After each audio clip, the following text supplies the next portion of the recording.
That a lot of women today are so tired of trying to bust through the glass ceiling, they just want to get out of the building, right? I'm going to suggest there's no building.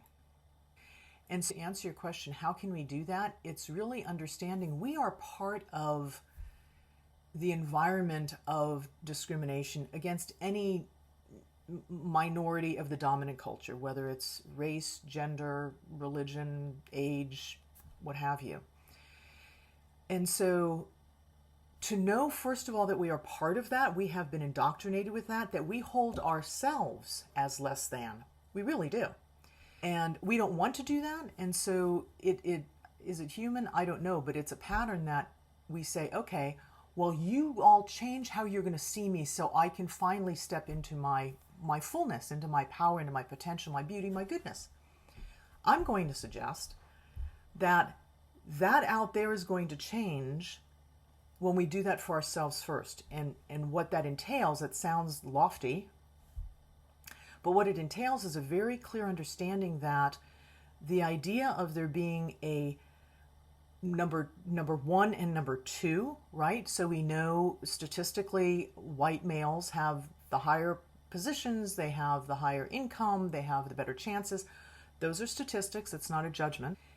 However, our conclusion from that is, well, then they are number one and we are less than, whether we are of color, of different age, of different gender, we are less than that.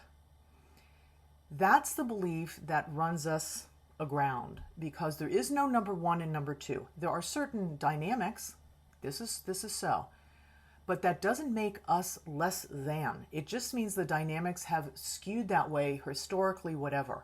So first in our own understanding to know, wow, that may be, and then to disconnect ourselves from that and say, there is an equality of value. So in German, there's a word called gleichwertig, and equality doesn't mean that we are the same, because we're not the same. Thank goodness we're not all the same, right? This world is colorful. We need the butterflies and we need the elephants. They're a little bit different and we want them all.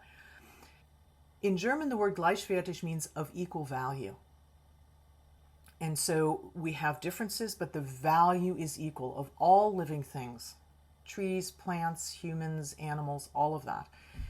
And by really internalizing first that belief, it's got to first be a belief, yes, I am. Now, I may not act that way. I may get scared in situations. I may let myself be shut down. But to first really believe I am of equal value, that is the absolute first step in understanding that there's no structure around us. We actually are carrying that structure within us.